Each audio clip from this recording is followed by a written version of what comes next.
launching verticals, running full-fledged academies.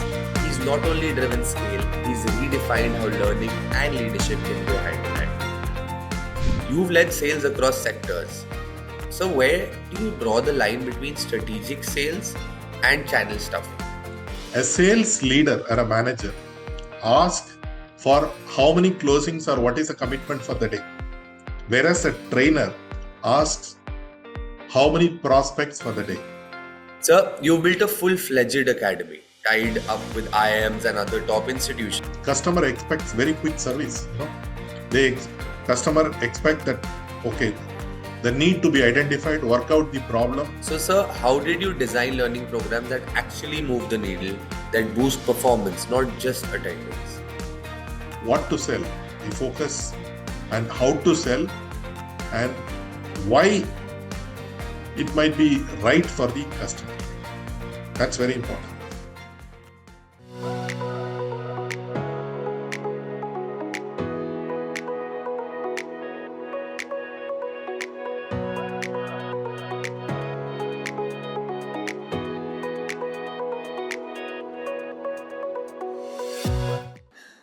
Hello, everyone, and welcome to FaceTime with Leaders, a podcast by Directors Institute World Council of Directors.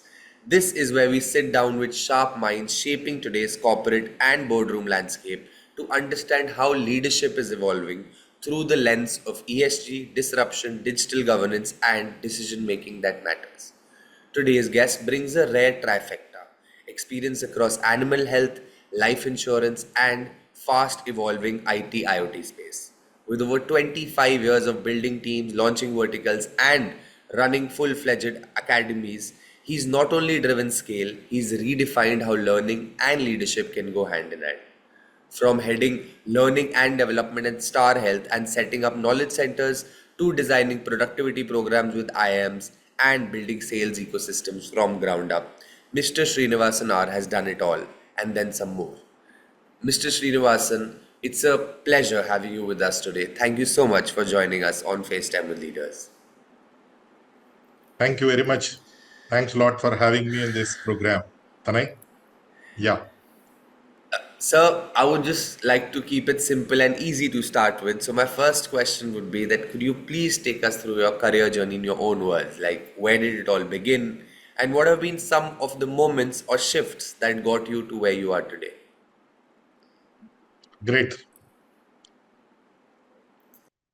I would talk in 3-4 areas. Let me start saying that I entered the world of sales on choice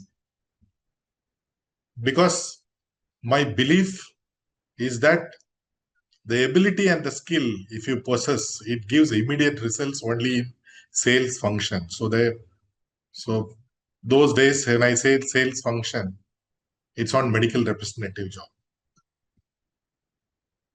And why the belief was, I'm basically from a place near Cape Comorin, that is Kanyakumari. And just after the degree, what next? And that time I lost my mother and I was with my 3 younger sisters and my dad. Yeah. So I started in the animal health business as a medical representative. And then I moved on with the promotion handling teams, launched products on segments like cattle, poultry, pets, and aqua.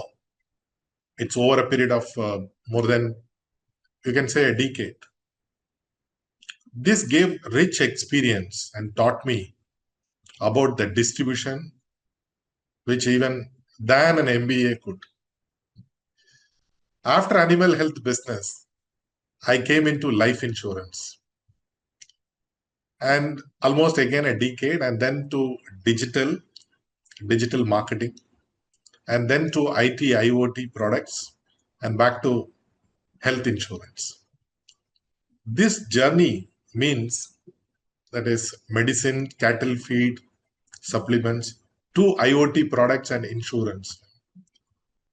The principle of value selling remains same in all these segments. all these industries, or rather, I would say fundamental remains same, the value selling.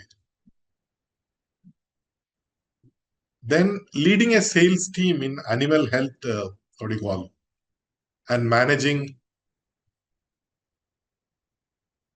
a rural distribution channel, those days, before even the digital tools existed those days.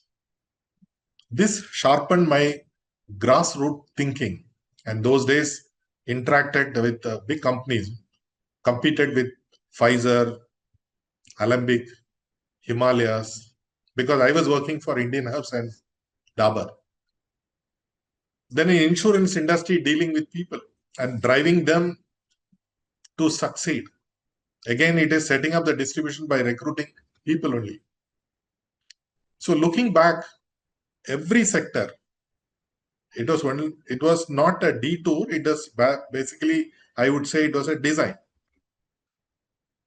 And what stayed with me was the power of people development and business engine.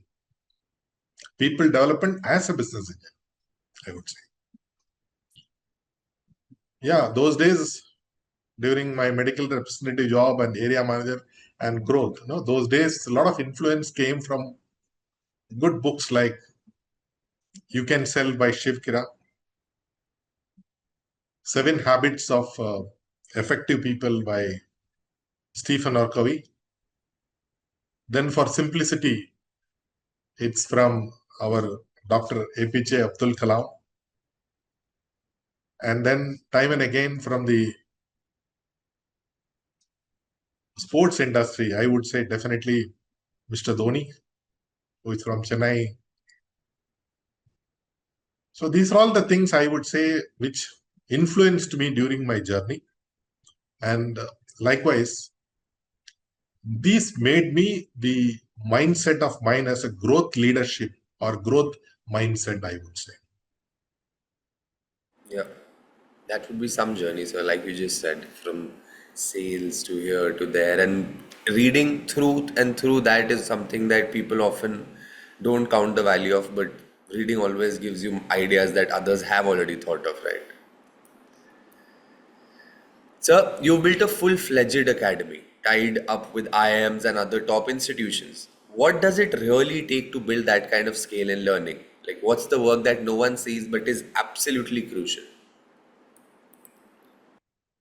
Yeah, because having worked in sales and marketing, that is in distribution, sales development with sales teams, I could understand the psyche of, rather the need of a salesperson. So there is a thin line difference, thin line between sales and training.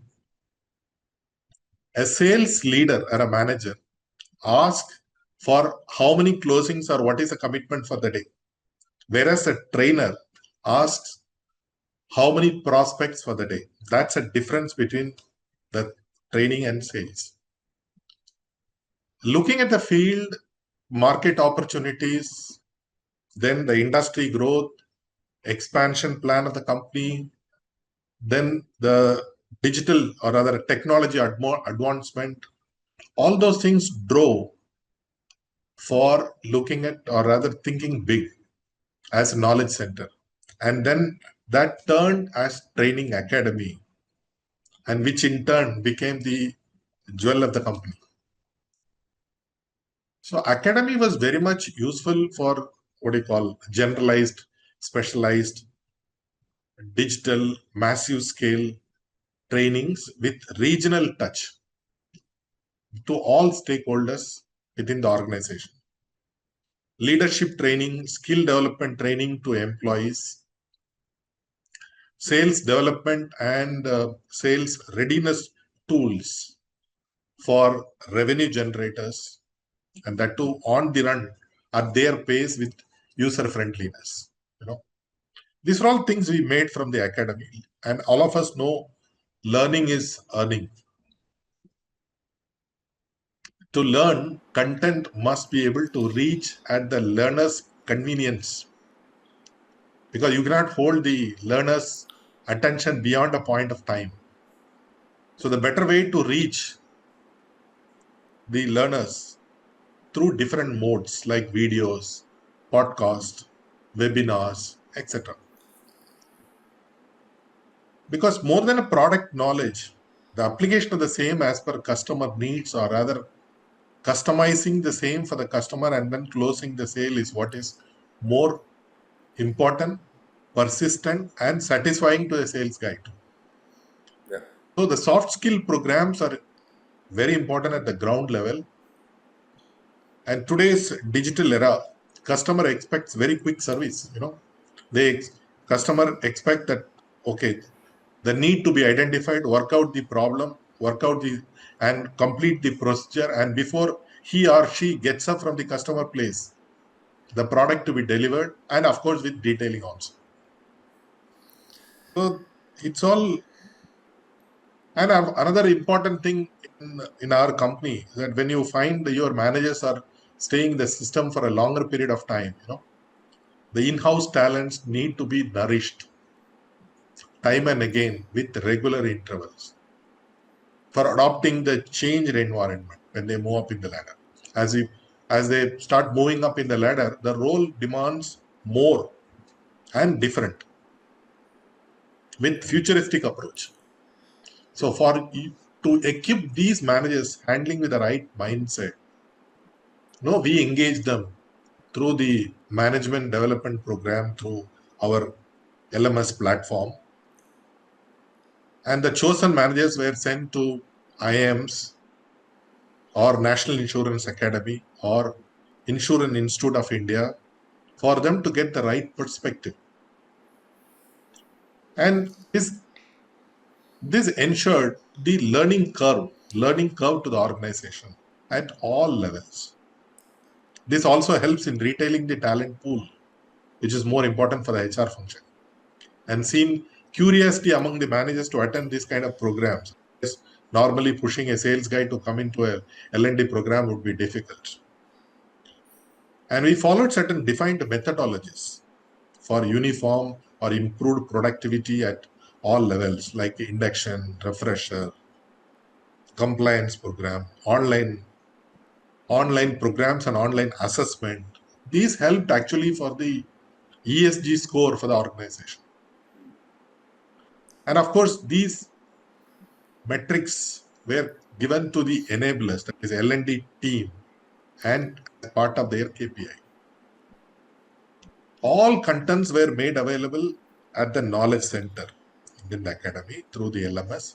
Since the coverage and outcome parameters were mentioned, were monitored, with limited resources within L&D. So we took phygital approach. What do you mean by phygital? Physical and digital in today's world. Contents were given in different modes, presentations in regional modes, 9 different languages. The presentations were made, then product videos were made in 9 different languages. Micro learning, snippets or nudges, and gamification. These were made from the academy, and overall academy with the L&D was well received and told by some people that it is better than the Global Education Center of Infosys or iLearning Institute of ICICI or even Tata. That's a compliment given. The complete setup, that is academy and approach to business, gave greater benefits like mind shift, which resulted in future leaders, the pipeline for the leadership program, and contributed to the business top line, productivity improvement, retention of talent, talent pool, then increase in the ESG score, and I would say even the soft side value creations like respect, trust to the L&D folks. And this definitely a scaling up model in today's world. You can't increase the number of trainers and stuff. Rather, you need to look at different ways. And so definitely the academy with the tools, what is been prepared has become the order of the day for the scaling up of the model. And overall, I would say learning culture. That's proactive, inclusive, resilient. That shapes up the professional for the better days. And of course, the advisors, our extended family members, the trusted advisors who protect and empower the lives and bring business to us. So insurance or animal health, it is not the product. It is a conviction in the pitch, and conviction comes from clarity, and clarity being given by learning department, L&D, or rather from the academy. And that's how the contribution came. And that's how academy stuff worked out. Yeah. Yeah, I think at the end, what you said there is very right, that learning gives you the experience and clarity because of which you can then clearly put your points across to the customer, which is most essential. Sir, you've taken on both the ground game of distribution and the boardroom strategy. How did balancing both shape your approach to business leadership? Yeah. Yes, on one side, I have been on dusty roads in rural Tamil Nadu in setting up channels from scratch.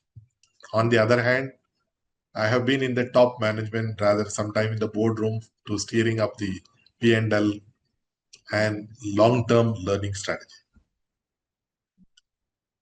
The ground level execution brings the distribution nuances, be it in the retail outlet or convenience stores or supermarkets or departmental stores or hypermarkets or wholesalers, stockists, distributor, C&F agents, all are part of the distribution. And these experience taught me how to handle stockists when push sale happens, like excess stocks or festival bonanza stocks. These things made me to learn about this resilience. In animal health business to life insurance or to digital or to IoT products to health insurance taught me how quick you need to adopt in the what do you call adaptability as a skill. Likewise, during the journey, the field requirements, instincts, data points, corporate office requirements, distributor. Means corporate office requirements say product department wants to launch a product, or they find that in this particular market share, in this particular market, for this particular product, the market share is low. So let us push the stock. These things, how to handle all these things that and then succeed. That taught me about this collaborative approach. Meaning, I value these data points. I never ignore the instincts of the people. But the goal has to be met when it comes to organization. So I worked with the distributors, stockists in the field for days together with my team and balance the numbers. That is, put stocks with liquidation plan, rather creating the need. That is a pull market from the retailers. Rather, we call it as secondary sales. Gets confidence, trust on people, thereby the brand and the company goes up in the minds of the distributor or stockist. And of course, we need to understand the P&L of the stockist too. These things happens in the retail giants like HUL or Big Bazaar. These guys also does these things. They push the stocks. This brings success for the team. And because we need to understand their feelings also, because when the push stocks come, they get scared to go to that stockist point. So needs and concerns of the team members also to be looked at, and taking the responsibility of their well-being, that is of the well-being of the team members, and commitment to the growth of others, that is the team members. These things builds a strong team, because when you spend more time with your team and coach them, ensuring their voices are heard in decision making, these things will nutshell, I'll put it as a servant leadership. Likewise, in insurance industry, activation of agent advisor is always a big concern. Instead of thinking conventionally or laying on the assumption, the approach is to break down into multiple cohorts and then to get into the action plan to build them from there. That is focus group. I would say it is nutshell as first principle thinking. I did these things. These things brought the value proposition to top management, thereby steering the P&L. Because moreover, first principle thinking or servant leadership approach, these things helps or helped me in designing the module from the academy, and thereby it reaches or catches fast in the minds of the sales guys. Sales guys whom we call it as revenue generators.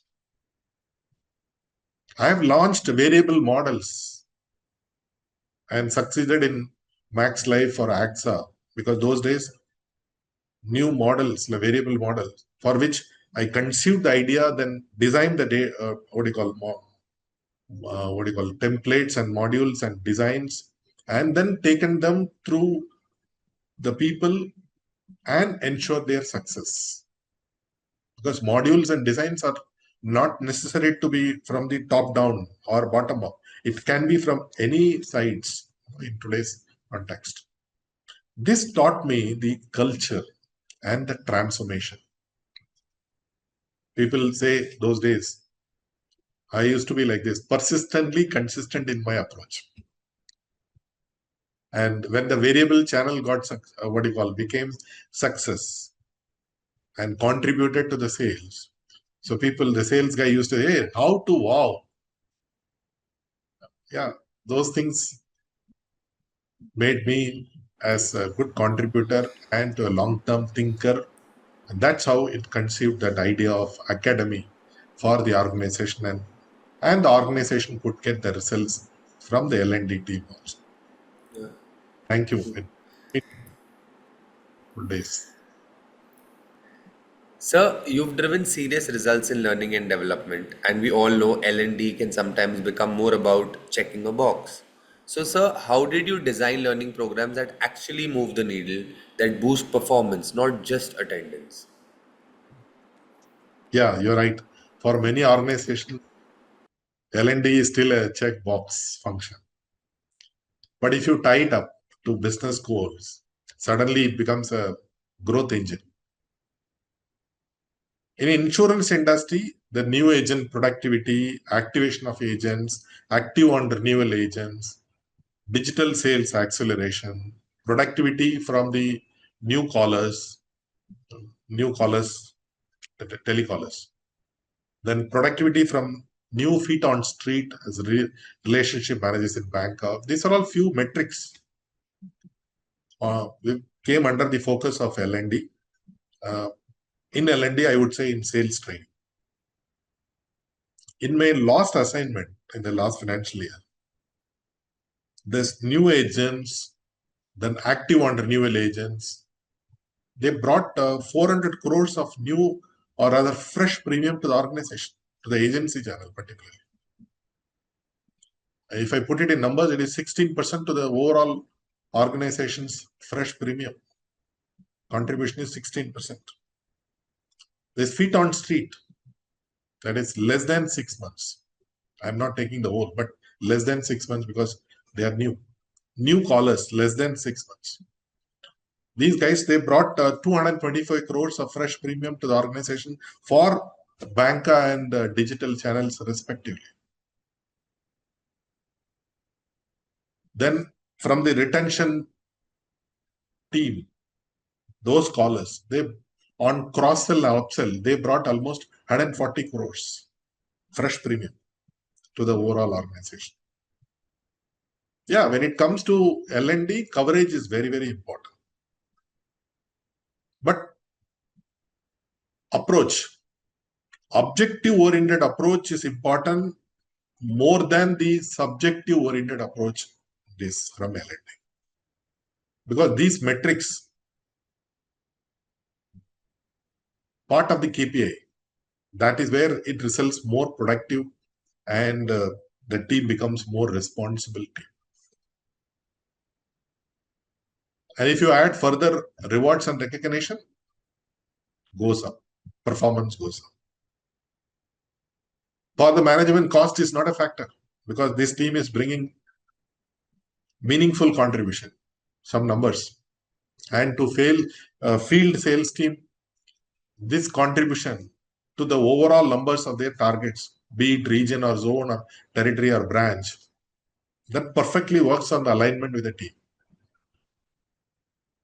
When it comes to modules on sales training, basis need, field observations, data points, maybe you may have to apply the critical thinking. We arrive the problem state. Then design or the template, the module. Then we conduct train the trainer program, TTT, plan the execution, then plan for the execution. We evaluate after this particular program being conducted in the market. We look at the reaction, the learning behavior, results through attendance, assessment quiz, satisfaction survey, feedback, and performance.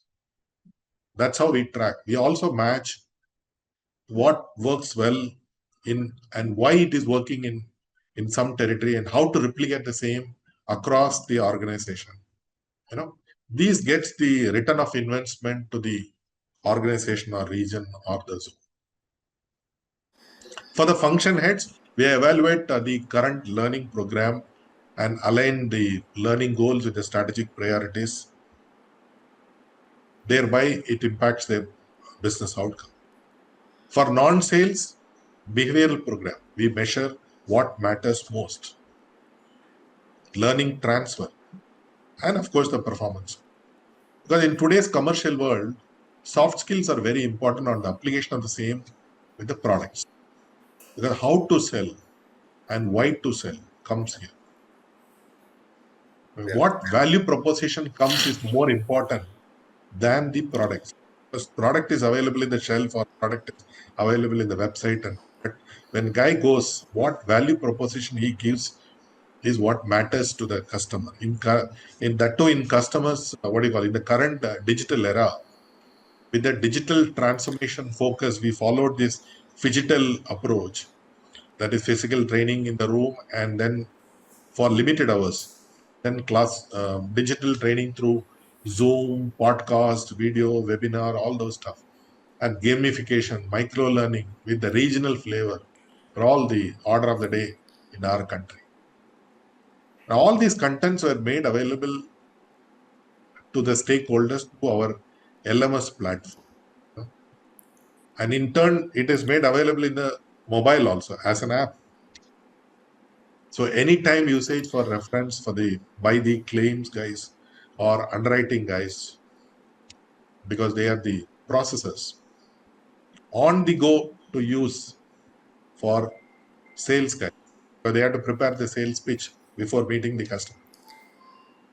And closing the sale with calculations while they telecall us on the phone.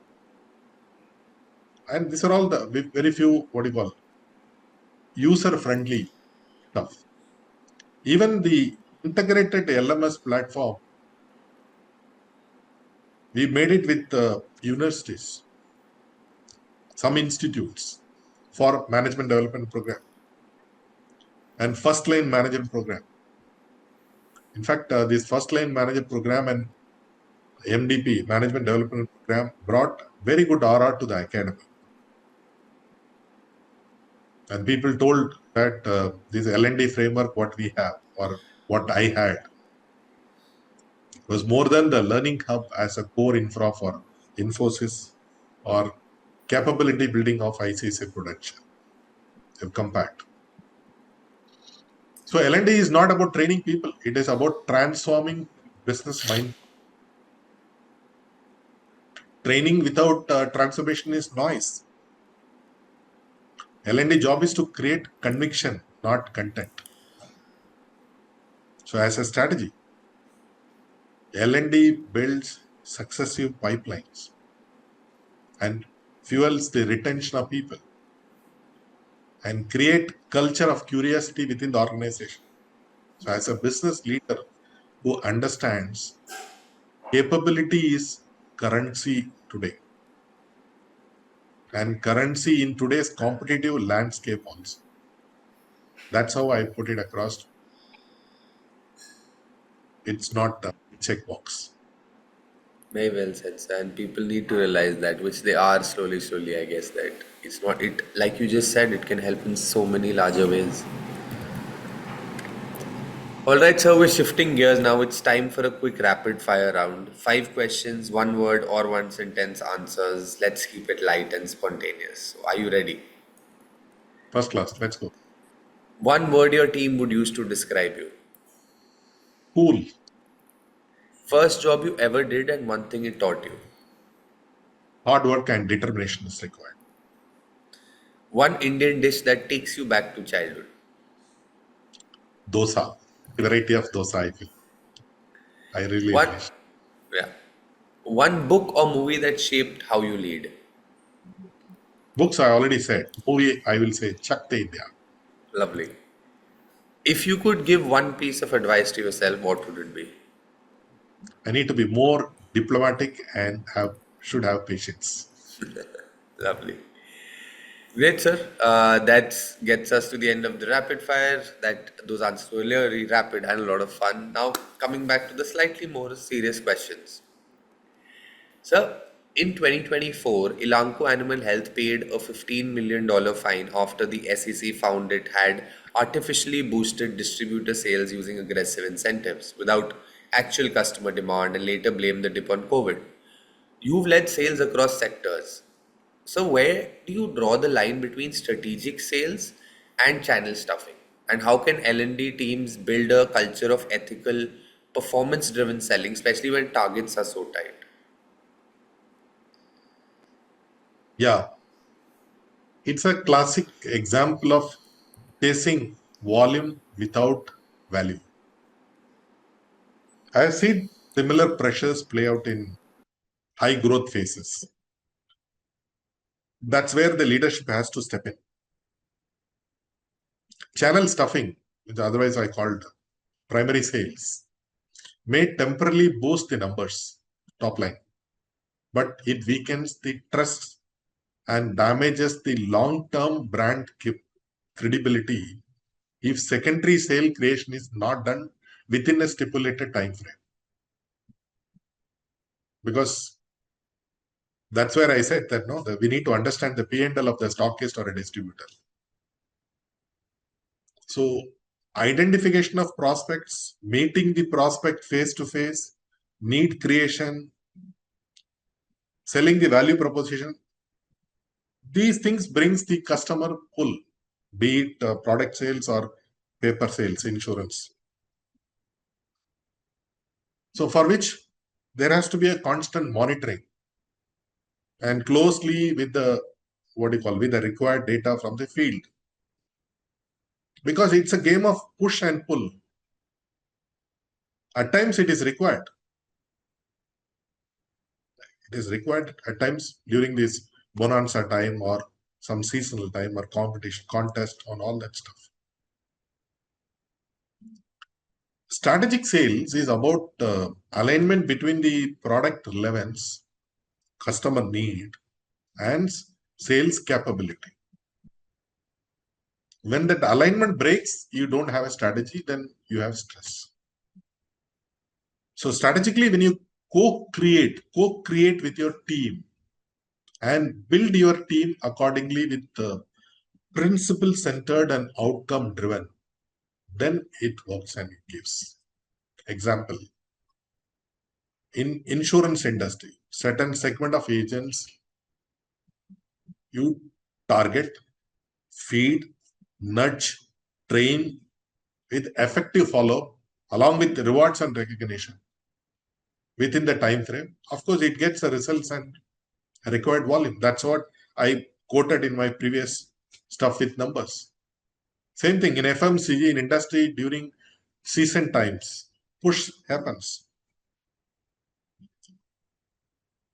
But we need to educate, coach, data slice, target the audience, monitor, review, incentivize, recognize, it gets a results.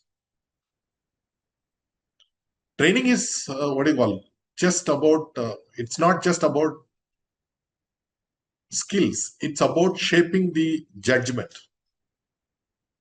At the academy, we don't teach what to sell, we focus on how to sell and why it might be right for the customer.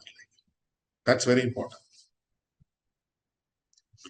Same way when it comes to the leadership, for leadership transformation, we taught them 4 C's: communication, collaboration, creativity, and critical thinking. These 4 are addressed. The value-based leadership is what I followed during my journey. Because in the current VUCA world, when I say VUCA, you know very well, volatility, uncertainty, complexity, and ambiguity world, particularly in the volatile markets, integrity is the one real differentiator that scales. And like very rightly said, sir, that long-term goal is something that we can never forget or look over instead of like just short-term success. Sir, you've recently joined Directors Institute. What led you to that decision, and how has that experience added to your leadership lens so far? Yeah, straight to the question. After decades of driving business and people strategy from within, I wanted to understand how decisions at the top, where the accountability shift from delivery to direction. Because I handle teams up to national level, of course, full-fledged academy, worked out on shaping the profit centers. And these experience made me curious about governance and enterprise risk. Because its perspective to understand or open up exposure on governance models, ESG priorities, stakeholder capitalism, or strategic foresight. And of course, also from the leadership framework, how shifting from operator to observer. This helps me sharpen my judgment and widen my aperture as a leader. And of course, I joined now recently. So looking forward to learn and learn a lot. Lovely, sir. Thank you so much for those kind words and for not just walking us through your achievements, but for sharing about the how and why behind your decisions. Your journey is a reminder that real leadership is built not just in boardrooms, but in everyday actions, tough calls, and the willingness to keep learning. If you allow me to add one more, Please. uh, it's a chapter shift for me in my professional journey. You know, even though it made me to ask questions like monthly numbers rather than Yeah. long term, and then of course more about long term values. Yeah. So while coaching others from, we need to understand from the eagle perspective, structure the training from all angles, building the future leadership teams or build ready teams with long term. Yeah, as you rightly highlighted. So it's not a title, it's a mindset revolution. Yeah. Yeah, thank you. And thank you so much for sharing those thoughts, sir. To This gets us to the end of today's interview. Once again, thank you for the time. Thank you for the idea, sir. I'm sure it's been an enriching few minutes for all our viewers today. To everyone listening, whether you're building teams, driving scale, or preparing for boardroom responsibilities, we hope today's episode give you something to look back on and to reflect. This is FaceTime with Leaders, powered by Directors Institute, World Council of Directors. Until next time, lead with purpose, stay future ready, and of course, have fun in your journey. Thank you so much. Thank you. Thank you very much, Tanay. In fact, you made me to go back to my last 25 plus years journey in a nutshell. And thanks a lot. My pleasure, sir. My pleasure. It was lovely talking to you. Thank you.